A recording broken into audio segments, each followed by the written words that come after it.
Halo, Assalamualaikum.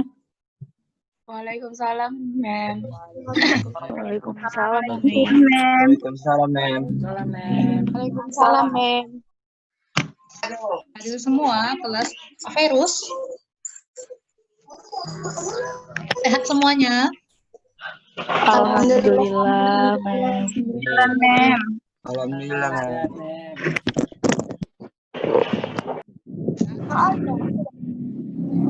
Kelihatan nggak nanti PPT Umina?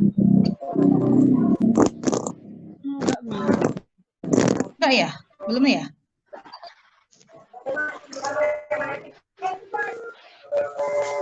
Alhamdulillah, sehat, Mem. Umi mau cek semangatnya dulu. Kalau Umi bilang apa kabar? Ucapin Alhamdulillah, tetap semangat, luar biasa. Allah Akbar sama-sama, oke? Bisa? Cek semangat dulu. Bisa, Umi. Apa kabar, Averus? Alhamdulillah, luar biasa. Alhamdulillah, Allah luar biasa Akbar. Allah. Semangat, katanya Allahu semangat. Akbar. Umi lihat nggak semangat itu. Sekali lagi, apa kabar, Averus? Alhamdulillah, luar biasa. Allahu Akbar. Lagi. Apa kabar, Averus? Alhamdulillah, luar biasa. Alhamdulillah, luar biasa. Oke. Allahu Akbar. Iya, oke. Oke, pada pertemuan kali ini bahas tentang konsep hak dan kewajiban asasi manusia. Nah, sebelumnya di kelas 10 kita sudah pernah belajar tentang makna hak asasi manusia.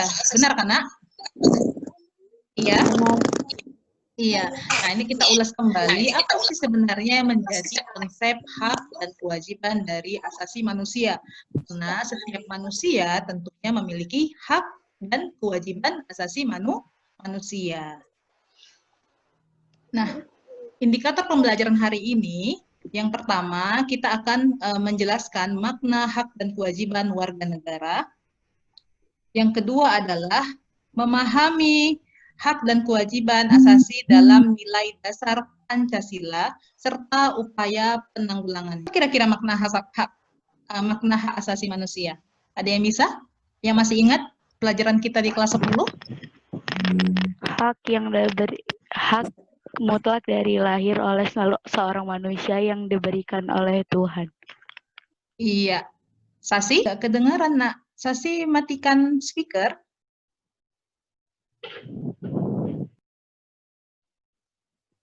Apa? Hak asasi manusia adalah hak yang sudah diberikan sejak manusia itu dilahirkan ke dunia. Iya.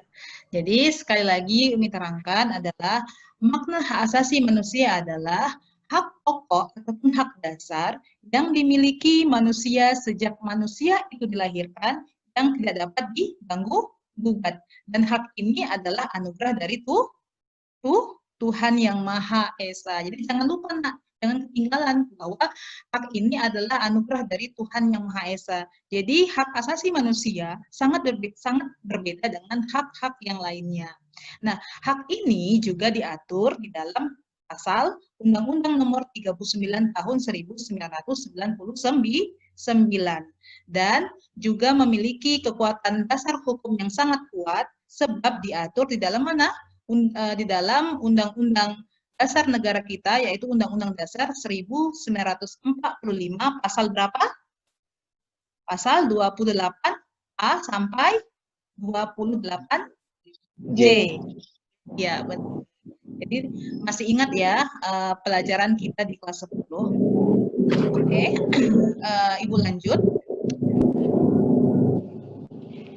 Nah, sifat atau ciri hak asasi manusia. Nah, jadi hak asasi manusia itu sendiri memiliki sifat dan cirinya. Nah, karena sebelumnya Umi katakan bahwa hak asasi manusia sangat berbeda dengan hak-hak yang lainnya. Tentu dia memiliki sifat dan ciri yang berbeda pula. Yang pertama apa sifatnya? Mari, Pak, ada apa ini?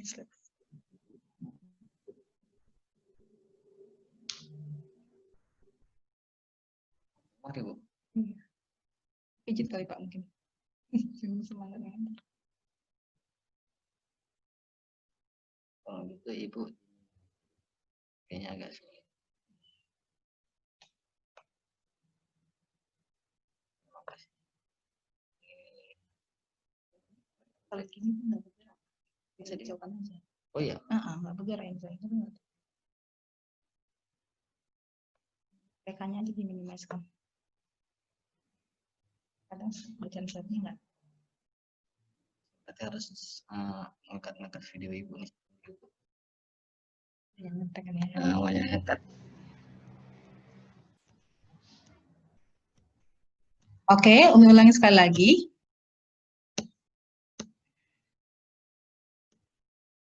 Nah, yang pertama adalah hakiki. Jadi sifat ataupun ciri hak asasi manusia itu adalah hakiki. Apa itu hakiki? Hakiki itu artinya dia hak dasar. Dia sudah ada sejak kita lahir.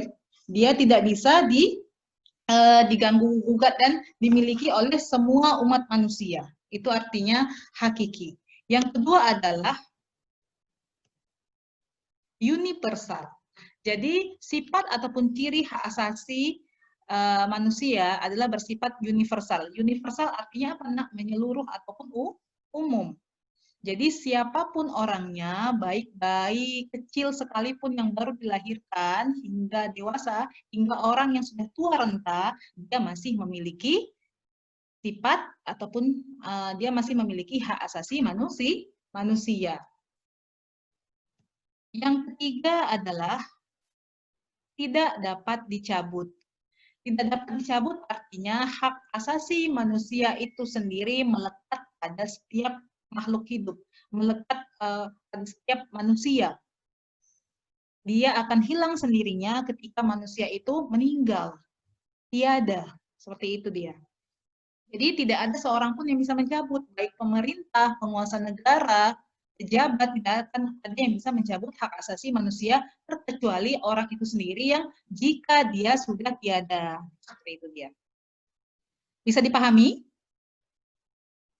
Bisa, Umi. Oke. Yang terakhir adalah bahwasanya sifat ataupun ciri hak asasi manusia itu tidak dapat dibagi. Jadi kalian kalau punya hak asasi manusia, kalian tidak bisa bagi ke orang lain. Karena setiap orang sudah punya masing-masing HAM-nya yang dibawa sejak ia lahir hingga ia meninggal dunia. Seperti itu dia. Oke, Umi lanjut.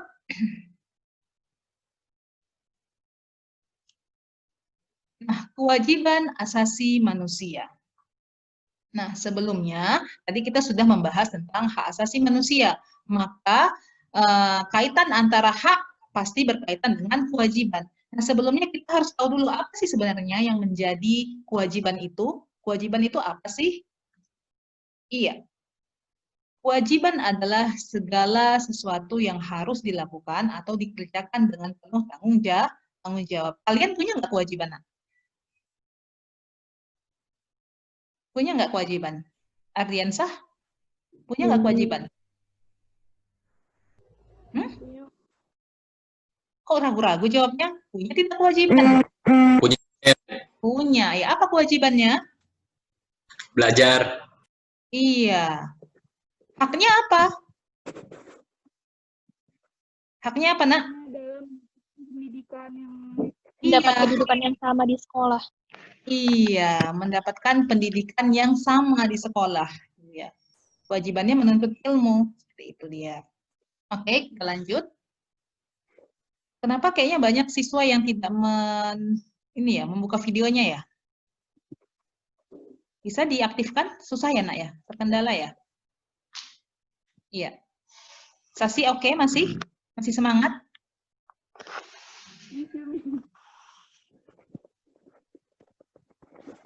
Oke, kita lanjut. Nah, jadi Undang-Undang Republik Nomor 39 tahun 1999 pasal 1 dan ayat 2 juga membahas tentang kewajiban asasi manusia. Kewajiban asasi manusia menurut Undang-Undang 39 tahun 1999 pasal 1 ayat 2 adalah seperangkat kewajiban yang apabila tidak dilaksanakan, tidak memungkinkannya terlaksana, dan tegaknya hak asasi manusia. Artinya, kewajiban asasi manusia adalah kewajiban yang harus dijalankan oleh setiap manusia. Nah, jadi antara hak dan kewajiban itu memiliki ikatan yang saling mengikat satu sama lain. Jadi dia memiliki sebab akibat. Seseorang akan terpenuhi haknya jika dia sudah melakukan kewajibannya. Contohnya, apa contohnya kira-kira? Seseorang akan mendapatkan upah, itu haknya apabila dia sudah bekerja. Seperti itu dia. Melakukan dulu kewajibannya, baru dia mendapatkan haknya. Jadi, merupakan hubungan yang saling keterkaitan. Sebab akibat, seperti itu dia. Paham sampai sini? Paham ya? Kami lanjut. Nah, hak asasi manusia tertuang dalam Undang-Undang Nomor 39 Tahun 1999. Nah, jadi hak asasi manusia selain tertuang di dalam dasar undang-undang negara kita, Undang-Undang Dasar 1945, juga termuat di dalam undang-undang khusus, yaitu Undang-Undang Nomor 39 Tahun 1999. Yang pertama, jadi ada beberapa hak dasar yang termuat. Ini hak-hak ini adalah hak-hak yang Umi ambil dasar-dasarnya. Yang pertama, hak untuk hidup. Jadi semua berhak untuk hidup. Termasuk ke dalam pasal berapa? Ya, dalam undang-undang kita yaitu pasal 28A, ya kan, yang berbunyi setiap orang berhak untuk hidup. Yang kedua adalah hak berkeluarga dan melanjutkan keturunan. Jadi setiap orang juga memiliki hak untuk berkeluarga, melanjutkan keturunannya. Termuat dalam pasal berapa, Nak? Dalam Undang-Undang Dasar kita? 28A ayat 1. Yang artinya setiap orang berhak membentuk keluarga ataupun membentuk keturunan. Nah, ini masing-masing pegang undang-undang tidak?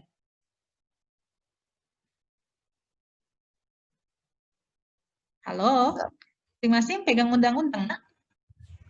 Tidak ya? Tidak, Mem. Nah, jadi ini karena pertemuan pertama tidak masalah, tapi Ibu harap dari mulai sekarang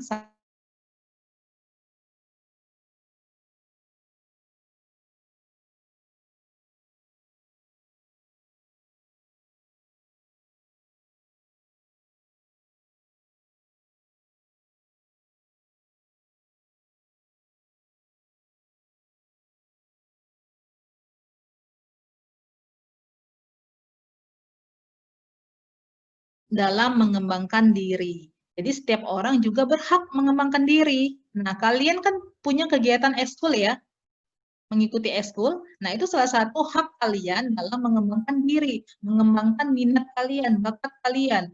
Itu tertuang di dalam pasal 28C, yaitu setiap orang berhak dalam mengembangkan dirinya. Itu dia, dalam hak dasar pemenuhan kebutuhan dasarnya. Artinya apa? Mengembangkan diri itu juga salah satu pemenuhan hak dasar kalian untuk memenuhi hak dasar kalian. Seperti itu dia. Selanjutnya, hak apa lagi yang termuat dalam Undang-Undang Nomor 39? Yaitu hak memperoleh keadilan. Nah, jadi setiap orang itu sangat berhak memperoleh keadilan. Tidak terkecuali mau pria, lelaki, orang yang sudah tua, muda, semuanya berhak memperoleh keadilan. Jadi jangan kalian lihat, loh Bu, kenapa di lapangan kita lihat hukum sepertinya tidak adil. Ada seseorang yang pernah ada pemberitaan nenek tua yang hanya mengambil sebuah coklat dihukum sekian tahun, seperti itu kan. Orang yang korupsi dihukum sekian tahun. Nah, itu tentunya sudah memiliki telaah masing-masing oleh pejabat negara kita. Jadi secara teori, hak kita adalah memperoleh keadilan yang sama. Nah, prakteknya di lapangan bagaimana? Nah, kita lihat situasi kondisinya. Seperti itu dia ya. Oke, sampai sini paham? Paham ya, Nak? Kami Iya, kita lanjut. Masih ada beberapa hak-hak yang lain, yaitu hak atas kebebasan pribadi. Nah, jadi setiap orang itu berhak terhadap kebebasan pribadinya. Nah, kalian punya privasi sendiri. Kalian punya kebebasan sendiri juga. Kebebasan apa? Misalnya menentukan pekerjaan kalian apa, mau kemana, seperti itu. Itu hak atas kebebasan pribadi. Seperti itu dia. Dan hak ini tertuang di dalam pasal berapa? Pasal 28E ayat 3. Ya. Setiap orang berhak memiliki kebebasan pribadinya. Selanjutnya adalah hak atas rasa aman. Nah, setiap orang berhak atas rasa aman. Nah, ya, dijamin keamanannya. Maka kalau misalnya di sekitar kalian melihat ada sebuah kerusuhan, misalnya kriminalitas, nah kita berhak melaporkannya kepada pihak yang berwenang. Siapa? Polisi. Gitu. Karena memang setiap warga negara itu adalah dijamin atas hak atas rasa amannya. Itu. Jadi jangan takut-takut. Itu dia ya. Yang terakhir adalah hak persamaan di mata hukum. Ya, jadi hak persamaan di mata hukum ini hampir sama dengan hak keadilan tadi. Jadi tidak ada perbedaan antara lelaki dan perempuan. Jika memang sudah melakukan pelanggaran, tetap harus ditindak berdasarkan undang-undang hukum yang ada. Baik itu misalnya pemerintah, penguasa negara, presiden sekalipun, jika melakukan kesalahan, tetap ditindak berdasarkan undang-undang yang telah berlaku di negara tersebut. Sampai sini masih semangat mendengarkan? Masih, ya? Oke, kita lanjut atau mau jeda dulu istirahat, tarik nafas? Lanjut, Mem. Lanjut. Iya, lanjut. Oke. Nah, selanjutnya kita akan membahas substansi hak dan kewajiban asasi manusia dalam Pancasila. Nah, kalian pegang buku materi masing-masing, Mak? Pegang buku PKN? Enggak, Mem. Enggak ya? Ya, lain kali kalau kita belajar tetap dibawa bukunya ya, Nak ya? Buku materinya. Nah, jadi kalau misalnya ada yang kurang dipahami, karena sebenarnya materi ini nggak jauh-jauh dari buku pegangan kalian. Jadi jika ada materi yang tidak dipahami bisa langsung bertanya. Nah, jadi ada substansi hak dan kewajiban asasi manusia dalam Pancasila yang tentunya pasti termaktub dalam sila-sila dalam Pancasila itu sendiri. Yang pertama adalah ketuhanan yang Maha Esa. Apa artinya? Jika sila ketuhanan yang Maha Esa dikaitkan dengan hak dasar ataupun hak dan kewajiban asasi manusia. Ada yang bisa memberikan pendapatnya? Ada, Nak? Apa kaitannya? Jika dikaitkan sila pertama dengan hak dan kewajiban kita sebagai warga negara.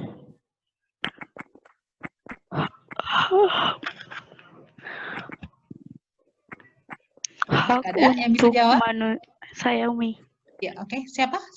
Bisa sih. Putri Dini, Umi. Oke, Putri. Di sini hak yang terkait dengan Pancasila, sila pertama itu kebebasan seseorang dalam memeluk agama, Umi. Benar sekali, Nak. Jadi kebebasan dalam beragama. Pasal berapa? 29. Iya, jadi benar. Jadi jika dikaitkan sila pertama dengan substansi hak dan kewajiban asasi manusia adalah kebebasan setiap manusia dalam berhak memilih agama ataupun kepercayaan, keyakinan yang diyakininya. Seperti itu dia. Yang kedua adalah kemanusiaan yang adil dan beradab. Nah, ini dia. Ini jika dikaitkan dengan nilai hak dan kewajiban asasi manusia, sila ini tentunya sangat berkaitan dengan persamaan keadilan di mata di mata hukum, ya kan, Nak? Dan sikap apa, Nak? Sikap yang adil, ya kan, yang beradab. Karena setiap orang berhak menjaga hak asasi manusia yang lainnya, berhak menghormati hak asasi orang lain. Itu dia. Ini sangat erat kaitannya dengan keadilan. Itu ya. Yang ketiga adalah Persatuan Indonesia. Apa kira-kira jika sila ini dikaitkan dengan hak ataupun kewajiban asasi manusia? Siapa yang bisa jawab? Rafidah? Yang bisa kasih pendapatnya?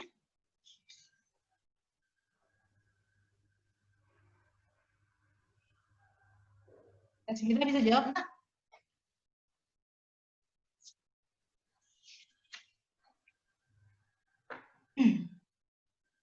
Persatuan Indonesia?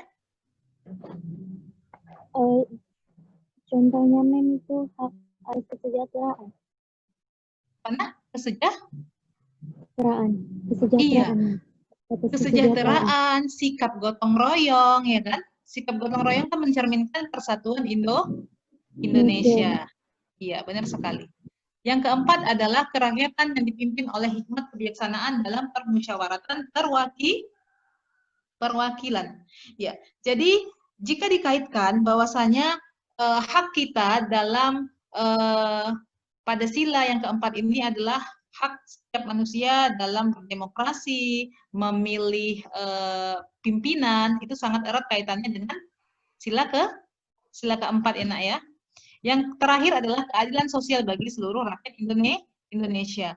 Bahwasanya sila ini sangat erat kaitannya jika dikaitkan dengan hak dan kewajiban asasi manusia yang berkenaan tentang kesejahteraan juga, tentang keadilan juga yang harus didapat oleh seluruh rakyat Indonesia. Jadi tidak ada perbedaan sama sekali. Jadi intinya seluruh sila-sila yang ada di Pancasila, yaitu 5 Pancasila ini merupakan ada kaitannya terhadap hak dan kewajiban asasi manusia. Paham sampai sini? Kalau seandainya ini menjadikan tugas, bisa dijawab kira-kira? Bisa ya, insya Allah? Insya Allah, Mem. Oke, kita lanjut. Nah, bagaimana kaitannya bisa dikatakan HAM itu terkandung di dalam Pancasila? Ada yang bisa kasih pendapatnya, Nak? Ada yang bisa kasih pendapatnya? Bagaimana kaitannya? Mengapa HAM bisa dikatakan terkandung di dalam Pancasila? Nggak ada? Oke. Jadi, kenapa? Nah, Pancasila itu kan adalah dasar hukum, ya kan, Nak? Merupakan dasar tertinggi dari segala hukum. Nah, HAM itu sendiri tadi apa? Termuat di dalam sila-sila. Kan tadi sebelumnya kita belajar kan bahwasanya ada kaitan dari sila-sila terhadap hak dan kewajiban asasi manusia. Nah, jadi HAM itu terkandung di dalam Pancasila pastinya. Ya, karena Pancasila merupakan sumber dari segala sumber hukum yang ada, dan sila-sila itu sendiri ternyata memiliki substansi nilai hak asasi dan kewajiban manusia. Bisa dipahami? Bisa dipahami, Rahmat? Oke. Iya. Kita lanjut. Nah, faktor penyebab pelanggaran hak asasi manusia. Nah, di sini ada beberapa faktornya, yaitu faktor internal. Yang pertama adalah sikap egois, mementingkan diri sendiri. Jadi internal itu adalah faktor yang berasal dari diri kita sendiri. Jadi seseorang itu sering memiliki sikap egois, mementingkan dirinya sendiri.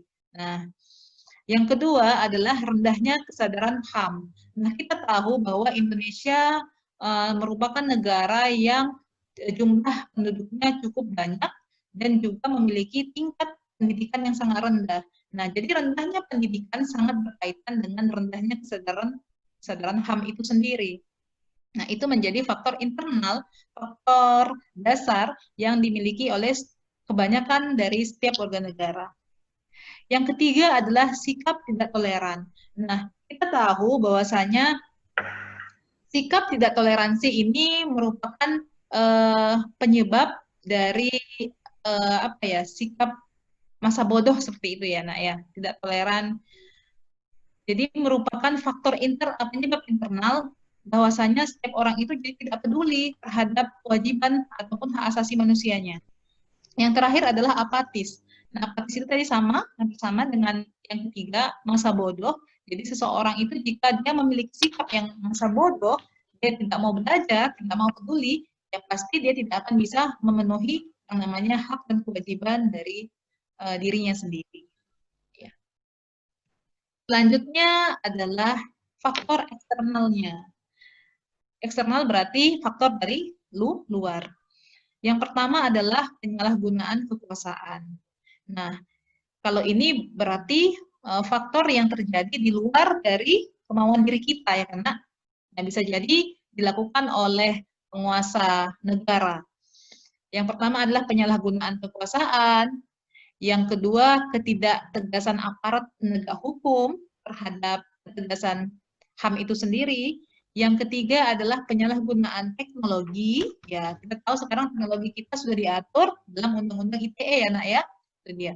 Tapi kalau salah menggunakan bisa jadi ini akan berakibat fatal dan akan berakibat terhadap penindasan ataupun pelanggaran hak asasi manusia. Seperti itu dia. Yang keempat adalah kesenjangan sosial dan ekonomi yang tinggi. Nah, seperti itu dia. Sampai sini ada yang mau dipertanyakan, anak-anak? Ada yang mau dipertanyakan, Nak?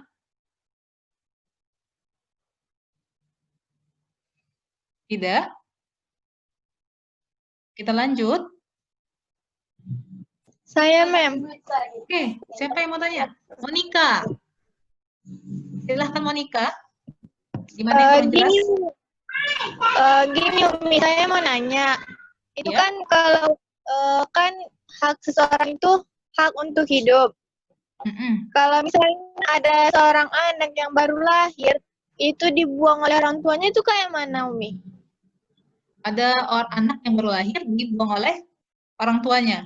Jadi yang mau Monica tanyakan adalah bagaimana hak asasi itu sendiri, hak asasi terhadap anak itu. Iya, Umi. Ya.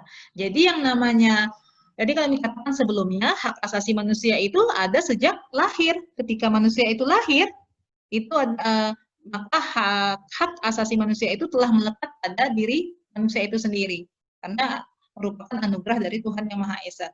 Jadi walaupun ibu itu adalah ibu kandung dari anak itu, dia tidak berhak misalnya membuang, itu adalah melakukan sebuah kriminalitas. Jadi hak anak itu adalah haknya tetap ada untuk hidup.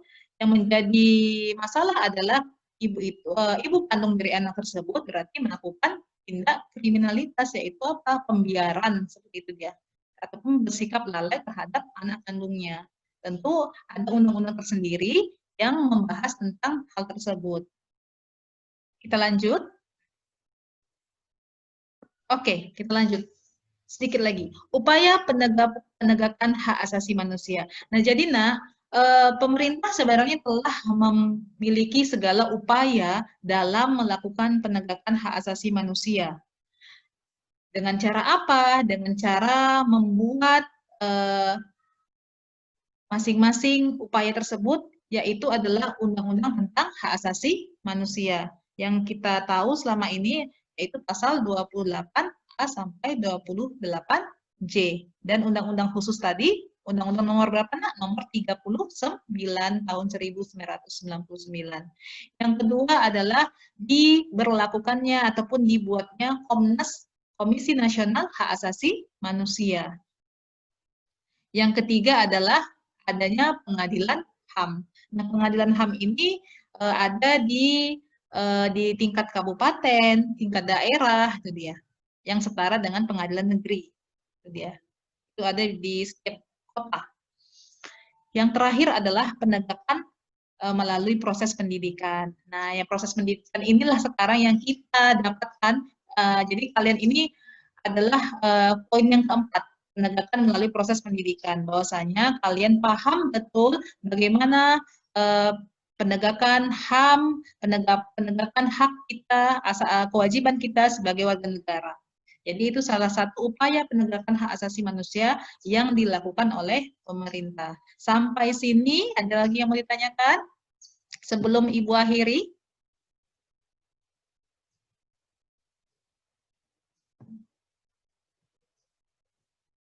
Mas?